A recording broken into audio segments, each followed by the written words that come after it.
कहीं ना कहीं से पाकिस्तान का नाम आ रहा है, और इलेक्शन कह लीजिए या कुछ भी कह लीजिए, लेकिन बहरहाल पाकिस्तान का इलेक्शन के बगैर भी इस तरह की एक्टिविटीज तो रही है हमारे यहाँ से, जो नॉन स्टेट एक्टर हम कहते रहे, वहां पे जा रहे हैं आ रहे हैं, तो ये कब तक कोई कंट्री बर्दाश्त कर पाएगी? एमल कांसी को जो है वो किया, और एमल कांसी के भी यहाँ पे उन्होंने वहाँ पे कह दिया जी कि एमल कांसी कैसे आया, तो उन्होंने कहा जी कि पाकिस्तानी जो है वो डॉलर्स के लिए अपनी माँ तक को बेच देते हैं। करेंगे, जाहिर बात है वो नहीं करेंगे, तो क्यों करेंगे? वही मैं कह रही हूँ ना, वो नहीं करे, वो अपनी कंट्री के लिए मुसलमान है, वो हमें कभी फॉलो नहीं करता, शुरू से ये चलता आ रहा है, वो हमें अच्छा समझते ही नहीं है।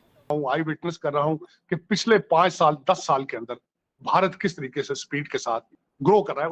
इंडिया के पास एक कैपेबिलिटी है, उनके पास एयरफोर्स है, उनके पास उनकी फौज है, उनकी नेवी है, उनके लोग हैं। वो चाहें कि पाकिस्तान पे हमला करना है, वो तो चाहें, आपको पता है वो अमेरिका पे भी हमला कर सकते हैं, उनके पास मिसाइल है, वो तो चीन पे भी कर सकते हैं। एक ऐसा कंट्री जो टॉप 5 में आता है, और एक ऐसा कंट्री जिसने सारा उम्र दहशतगर्दी में गुजारा। मेरे पास से गुजरा और मेरा हाल तक न पूछा। पड़ोसी मुल्क है ना, हमारे आसपास हैं, हमें उनसे सीखना चाहिए, हमें सबको मिलना चाहिए। अच्छा, अब ये जो हालात हैं, आप क्या समझ रहे हैं कि एक पार्टी आएगी, उनके पास कौन सी जादू की छड़ी है जो आके हालात सीधे कर देंगे? तो मैं समझता हूँ कि ये इसको इन एंगल से जो पाकिस्तान पे इल्जाम लगाना इज नॉट, एंड देन आपने जो कहा सर्जिकल स्ट्राइक करेंगे या कुछ करना चाहते तो देन दैट इज, वो करें, उसमें कौन रोक सकता है उनको? ने तालिबान को ट्रेन किया, फिर हम लोगों ने भेजा उधर अफगानिस्तान में, उधर वो अमेरिका और ये रशिया वगैरह के साथ जो लड़ रहे थे।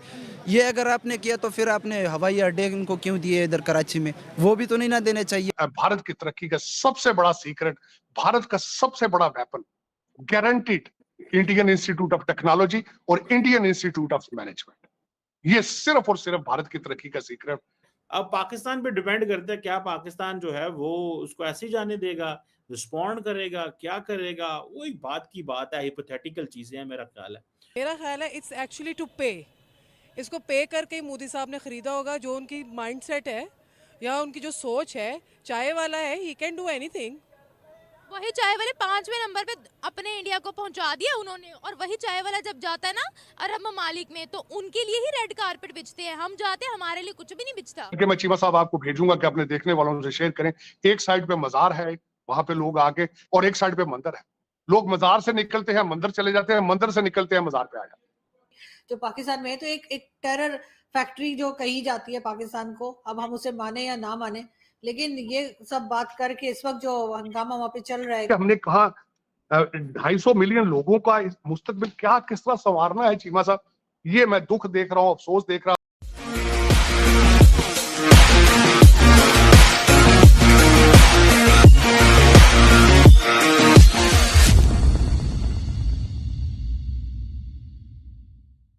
आई विटनेस कर रहा हूं कि पिछले 5 साल 10 साल के अंदर भारत किस तरीके से स्पीड के साथ ग्रो कर रहा है। उसकी एक छोटी सी मिसाल ये देना चाहूंगा, क्योंकि मैं हिस्ट्री का स्टूडेंट हूं, पॉलिटिकल साइंस का स्टूडेंट हूं।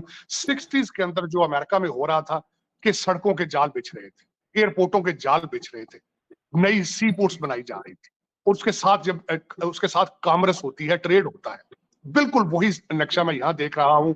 मिडिल क्लास जो है उसकी ग्रोथ, उनकी इंग्लिश और मैथ पे ग्रिप, उनकी इंफॉर्मेशन टेक्नोलॉजी पे ग्रिप, और उसके बाद proper leadership, proper team work, और उसके साथ उनका जो ग्रिप इस वक्त आज भी, बल्कि मैं एक इंस्टीट्यूशन से उठ के आ रहा हूं, बल्कि चीमा साहब मैं वापस आ रहा हूं यहाँ पे इंडियन इंस्टीट्यूट ऑफ मैनेजमेंट में। आज मुझे कहा गया है to come back for the lecture, which I am planning to come back to Indore for 2 lectures from the US. लेकिन भारत की तरक्की का सबसे बड़ा सीक्रेट, भारत का सबसे बड़ा weapon, guaranteed Indian institute of technology और इंडियन इंस्टीट्यूट ऑफ मैनेजमेंट। ये सिर्फ और सिर्फ भारत की तरक्की का सीक्रेट। ये 2 इंस्टीट्यूशन है जिन्होंने एक इंडस्ट्रियल फाइनेंशियल रेवोल्यूशन लेकर आ गया है, ना सिर्फ भारत के लिए बल्कि पूरी दुनिया के लिए। अब वो डायस्पोरा बन के नहीं जा रहे, टेक्नोक्रेट बन के जा रहे हैं। मैं समझता हूं, आई विश, मेरी ख्वाहिश है कि मैं पाकिस्तान में भी इसी तरह के किसी इंस्टीट्यूट की बुनियाद रख सकूं।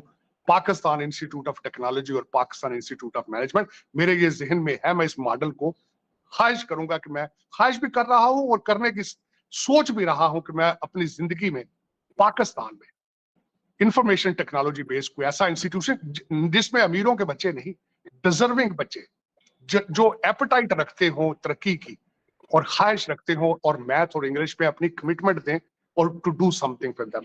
इंशाल्लाह मैं समझता हूँ कि मेरी ये ख्वाहिश कभी पूरी हो, लेकिन ये मैं इस पे कंक्लूड साथ खासकर चीमा साहब, अब देखें मैं उसमें ये नहीं कहूंगा कि इश्यूज क्या हैं।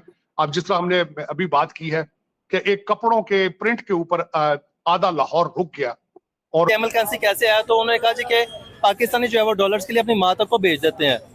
अब मुझे एक बात बताएं, उस स्टेट में जब आप यहाँ पे अपने लोगों को पकड़ के आप भी पाकिस्तानी है, मैं भी पाकिस्तानी हूँ, तो सर मैं पाकिस्तानी हूँ, लेकिन देखिए मेरी बात सुनिए, लेकिन देखिए मेरी बात सुनिए, आम पाकिस्तानी और आम पाकिस्तानी है, जर्नैलों में, जजों में और बैरोक्रेट्स में, और हमें जमीन आसमान का फर्क है। ठीक है, आम लोग रहे हैं उनकी।